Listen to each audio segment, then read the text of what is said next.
The Los Angeles Lakers are 11-4 right, sitting pretty near the top of the Western Conference. And yet Rob Pelinka is already plotting his next move to transform this roster into something even more dangerous. There's a conversation happening behind closed doors at the Lakers facility that could completely reshape how this team attacks the rest of the season. And I'm about to break down exactly what's being discussed, which players are on the radar, and why this decision could be the difference between a deep playoff run and championship glory. Stay locked in because what I'm revealing today is going to change how you view this Lakers roster moving forward. What's up, Lakers Nation? Welcome back to Lakers News Fan Report, your number one source for all the latest updates, insider information, and deep dive analysis on our beloved Los Angeles Lakers. I'm your host, and today we're diving into one of the most intriguing storylines of our season so far. A potential roster move that has massive implications for our championship aspiration. Before I get into the specifics of which players we're targeting and why this matters so much, let me set the stage for where we are right now as a franchise. This Lakers team looks fundamentally different from what we saw last season. The additions of DeAndre Ayton and Marcus Smart have been transformative in ways that even the most optimistic fans couldn't have fully predicted. Ayton has given us a legitimate low-post presence that we've been missing for years. A true center who can protect the rim, dominate the glass, and provide consistent scoring in the paint. Marcus Smart has brought an edge to our defense that was desperately needed. A toughness and intensity that permeates through the entire roster when he's on the floor. These weren't just good signings. They were culture-changing acquisitions that have elevated our identity as a team. We're no longer just a collection of talented individuals trying to figure it out. We're a cohesive unit with clear strengths and a defined style of play that's winning games at a high level. But here's the reality that Rob Pelinka and the Lakers brass understand better than anyone. Being good isn't enough in the Western Conference. You need to be great, and you need to be great at the right time. We're 11-4 right now, which is an excellent start to the season. But we're also operating in a conference that's absolutely loaded with talent. The Nuggets still have Nikola Jokic playing at an MVP level. The Suns have Kevin Durant and Devin Booker forming one of the most lethal scoring duos in the league. The Warriors are never to be underestimated when Stephen Curry is healthy. And there are young, hungry teams like the Thunder and the Timberwolves who are building something special and aren't afraid of the moment. If we want to cut down the Nets in June, we can't just be satisfied with where we are right now. We need to be proactive. We need to identify our weaknesses, and we need to address them before they become problems in a 7-game playoff series. That brings me to the core question that's dominating internal discussions within the Lakers organization right now. What does this roster still need? On the surface, you might look at our record and our recent performances and think we're pretty much set. We've got Luka Doncic running the offense at an elite level. LeBron James still doing LeBron things at an age that defies logic. Austin Reeves emerging as a legitimate third scoring option and a supporting cast that knows their roles and executes them well. Defensively, we're much improved from last season, and our ability to control the paint with Ayton has been a game changer. So where's the weakness? Where's the area that needs improvement? According to Lakers insider Jovan Buha, the organization has been crystal clear about what they're not looking for, and that's actually just as important as understanding what they are targeting.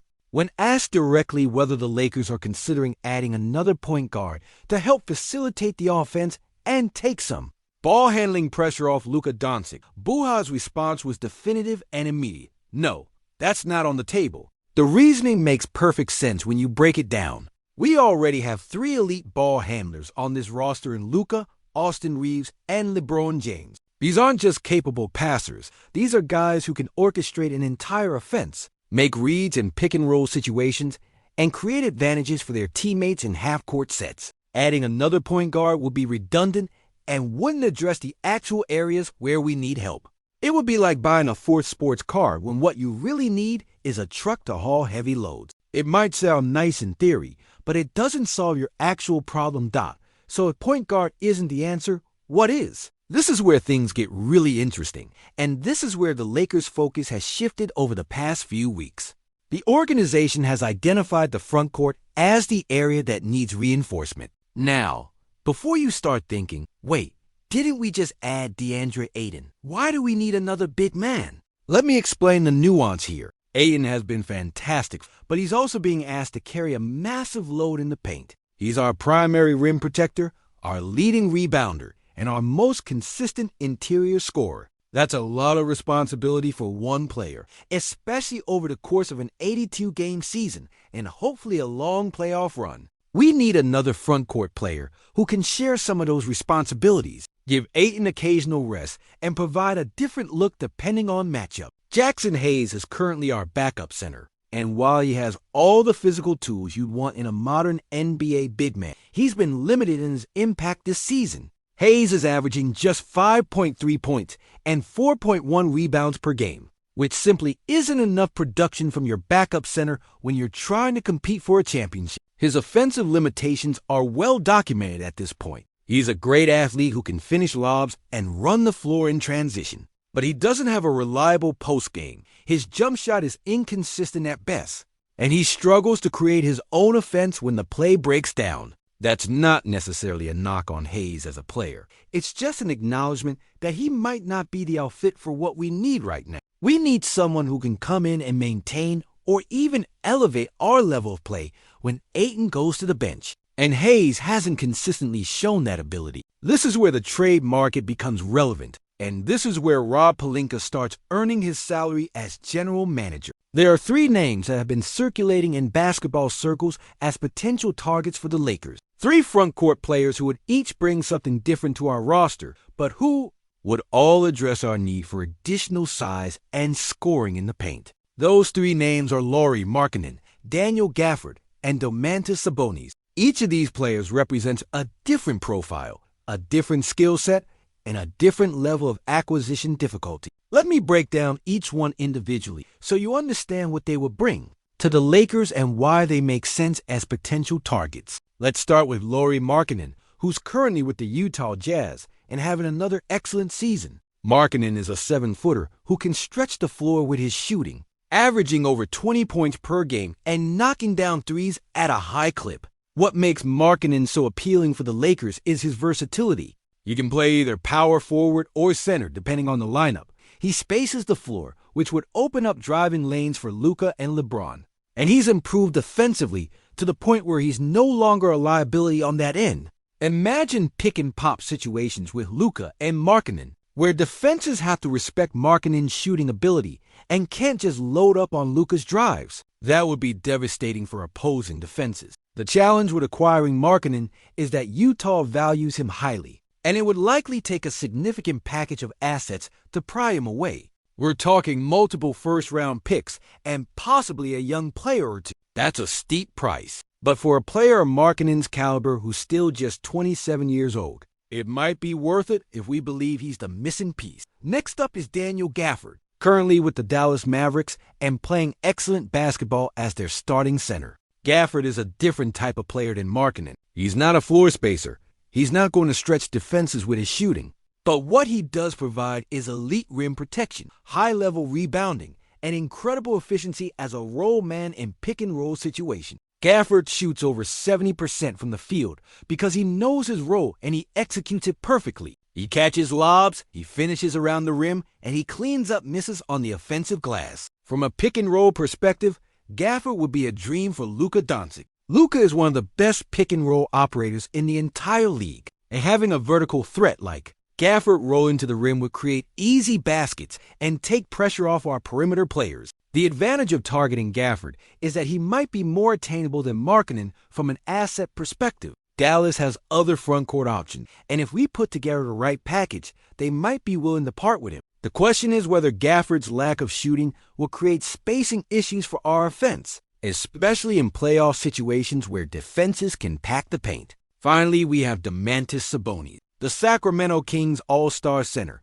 who's one of the best passing big men in the entire league. Sabonis is averaging close to a triple-double this season, putting up monster numbers in points, rebounds, and assists. What makes Sabonis so unique is his playmaking ability from the high post.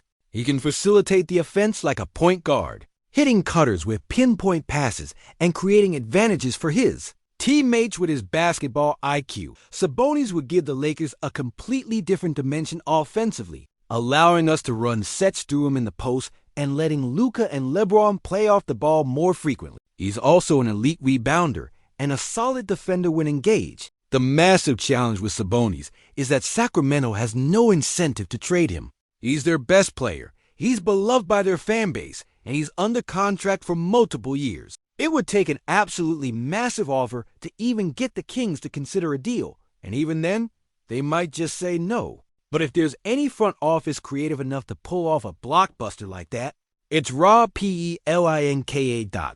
So which one of these three players makes the most sense for the Lakers? That's the million-dollar question. And honestly, the answer depends on what you value most. If you want versatility in shooting, Markkanen is your guy. If you want rim protection and pick-and-roll dominance, Gafford is the answer. If you want elite playmaking and a different offensive system entirely, Sabonis is the target. Personally, I think Markkanen makes the most sense for what we're trying to do.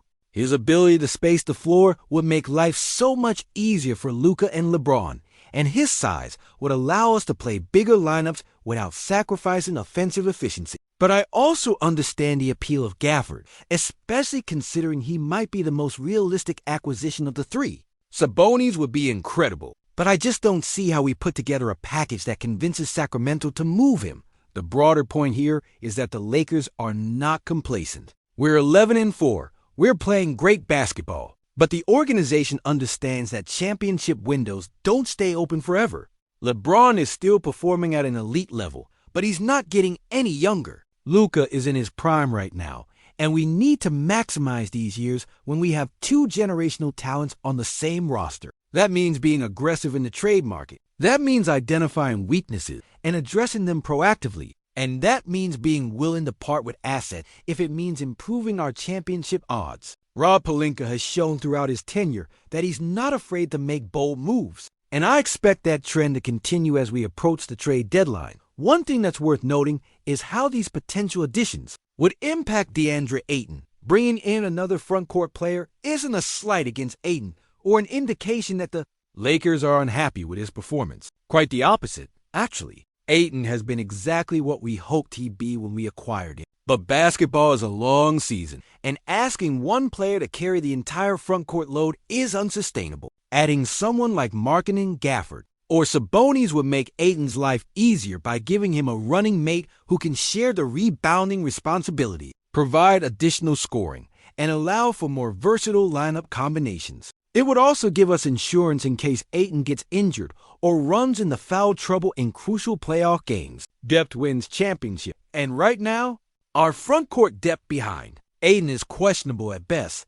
The other element to consider is how these moves would affect our defensive identity. Marcus Smart has brought a toughness to our perimeter defense that's been transformative. But we need that same level of intensity in the paint. Markkanen has improved defensively, but he's not an elite rim protector. Gafford is excellent at the rim, but can struggle when switched on to smaller players. Sabonis is solid, but not spectacular on defense. Each player brings different defensive strengths and weaknesses, and the Lakers will need to evaluate which defensive profile best complements what we already have. My sense is that Gafford's rim protection will be the most valuable in playoff situations where interior defense becomes paramount. But Markkanen's versatility might be more useful in the regular season when we're facing a wider variety of offensive systems. Here's what I'm confident about. Rob Pelinka is going to make a move before the trade deadline. Whether it's for one of these three players or someone else entirely, the Lakers are going to add another piece to this roster. We didn't assemble this team just to be pretty good. We assembled this team to win a champion, and that requires constant evaluation and improvement. The Western Conference is too competitive to stand still, and the Lakers understand that better than anyone. So stay tuned, Lakers Nation, because the next few weeks are going to be fascinating as we see which direction the organization decides to go. Now, I want to hear from you. Which of these three players would you most want to see in a Lakers uniform? Lauri Markkanen with his shooting and versatility, Daniel Gafford with his rim protection and pick-and-roll efficiency, or Domantas Sabonis with his elite playmaking and all-around game? And more importantly, what would you be willing to give up to acquire them? Drop your thoughts in the comments below, because I Genuinely want to know how Lakers Nation feels about these potential moves? If you want to stay on top of every Lakers development, every trade discussion, and every piece of breaking news, you need to subscribe to this channel right now. Hit that subscribe button, turn on notifications, and make sure you're not missing any of our content. Here at Lakers News Fan Report, we're committed to bringing you the most comprehensive, most insightful, and most timely Lakers coverage anywhere on YouTube. This is where real Lakers fans come for real Lakers information. I'll see you in the next video with more updates on our championship pursuit. Let's go, Lakers!